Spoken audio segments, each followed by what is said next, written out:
так как этот рецепт получился достаточно продолжительным, а сам суп, на удивление, ужасно вкусным, несмотря на походное приготовление, благодаря, конечно, свежим продуктам, а отнюдь не моим умениям. И я решил выделить его в отдельный ролик. Ну а полная версия нашего путешествия с рецептами есть в плейлисте «Кулинарные путешествия и обзоры».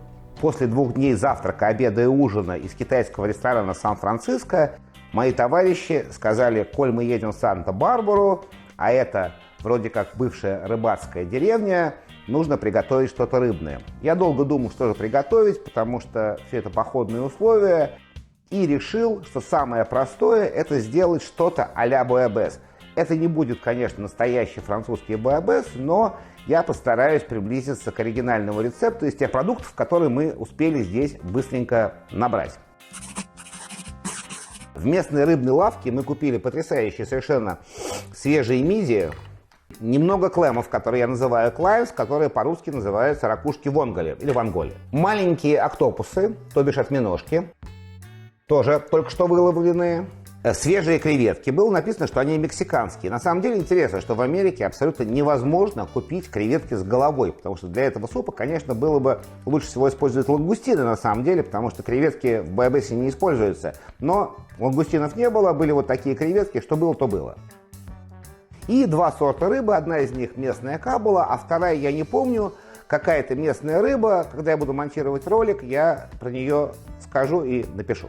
Из овощей классический набор, естественно, фенхель, лук-шалот, картоха. Я буду готовить буябес с картохой. Я всегда готовлю буябес с картошкой, я считаю, что это значительно вкуснее. Морковка, апельсин, чеснок, лимон. Еще, конечно, неплохо было бы купить сельдерей, но мы его забыли. Ароматные травки: тимьян, розмарин. У нас осталась петрушка, тоже ее использую. Рыбный бульон тут варить не из чего, кости не продаются. Поэтому я купил вот такую историю. Это рыбный бульон, кстати, очень приличный.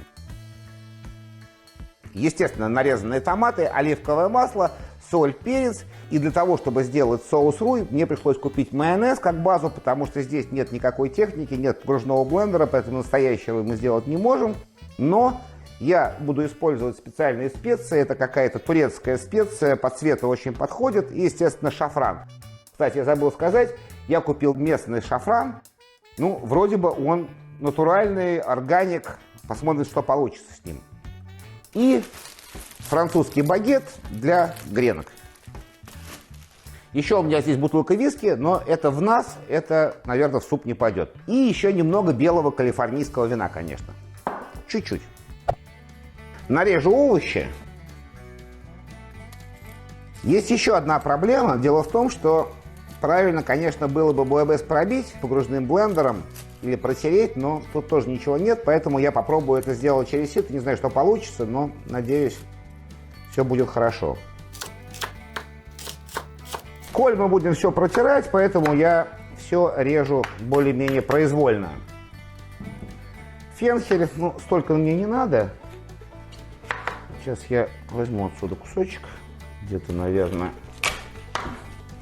вот на такую кастрюльку. Думаю, что вот столько мне будет вполне достаточно.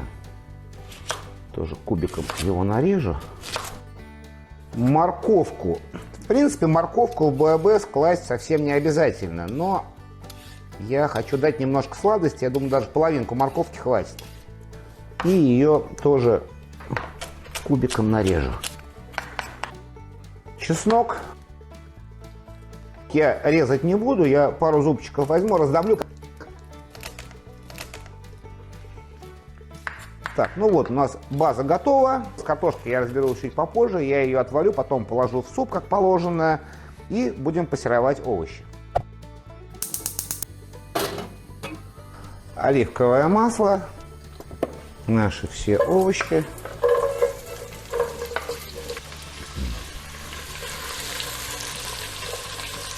Подолью немножко белого винца. Может, даже чуть виски. Натру немного апельсиновой цедры, но с ней надо очень быть аккуратно, потом мы посмотрим. Чуть-чуть лимонной цедры. Теперь наш шафран.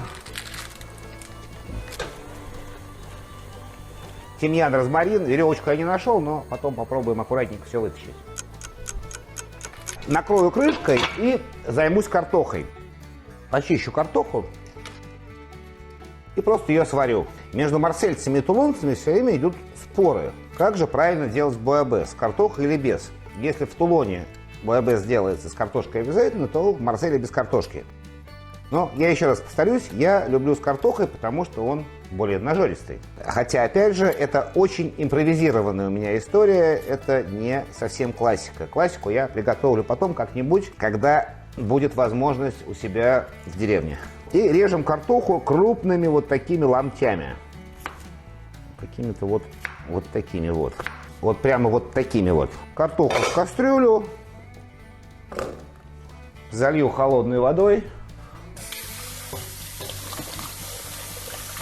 И поставлю варить до полуготовности. Достану тимьян и розмарин, они свое дело сделали. Добавлю томаты.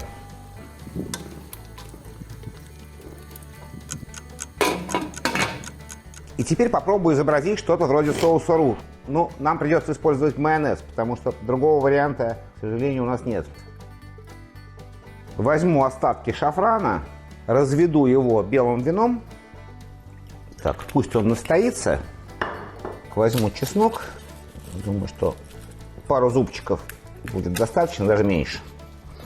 Попробуем. И чеснокодавилки здесь тоже нет. Поэтому чеснок нам придется руками растирать. Как-то вот так. К сожалению, в походных условиях готовить всегда непросто. Отправлю мою чесночную пасту к майонезу. Специя, которая, думаю, будет очень кстати здесь. Соль. Чуть-чуть. Попробуем все это дело перемешать. Добавлю шафран. Это совсем не классический ру, но у меня нет выбора. Без него буябес не буябес. Так, как-то так. Пусть пока настаивается. Картошка почти готова, аль денте. Теперь я добавлю рыбный бульон наш. Он достаточно концентрированный, поэтому его смело можно развести водой.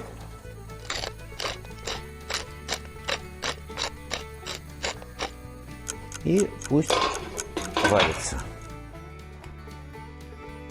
Теперь нужно бульон попробовать и довести его до вкуса. То есть лимонная цедра, апельсиновая цедра, шафран.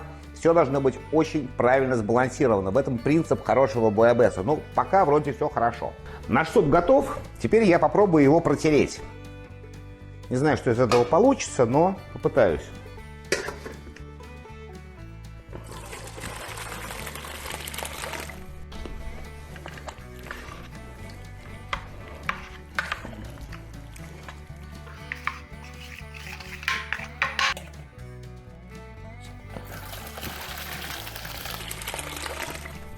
Так.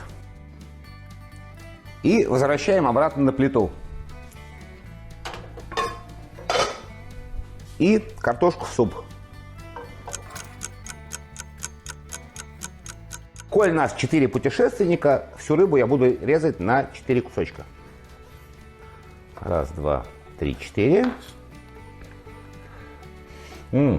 Пахнет вкусно. Раз, два, 3, 4. И вот эту вот, ну, наверное, кожу надо будет снять. Сейчас как-то вот так. Оп. Тоже на... Еще так вот сделаем. Я вспомнил, это рыба махи-махи. Она немного похожа на палтуса. Сюда. Картошка готова.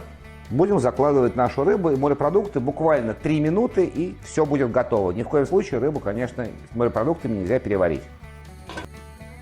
Рыбка пошла. Мидии.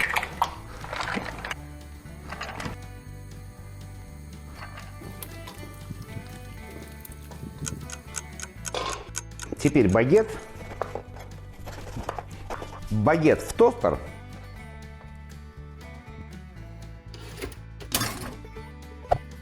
Моя импровизированная рыбная история готова. Сейчас мы его будем наливать. И еще по правилам неплохо этот суп посыпать сверху тертым сыром грюйер, но за неимением. Кстати, соус ру не только хорошо намазывать на гренки, но и растворять в супе. Получается ужасно вкусно. Ну вот такой вот вариант калифорнийского буайбеса у меня получился. Сейчас я буду им угощать своих сопутешественников. Так как наша женская половина втайне от меня купила кусок свежего тунца, то в качестве закуски к супу, естественно, напросилась карпаччо. Тонко режем тунца. У меня от буайбеса остались веточки фенхеля. Положим.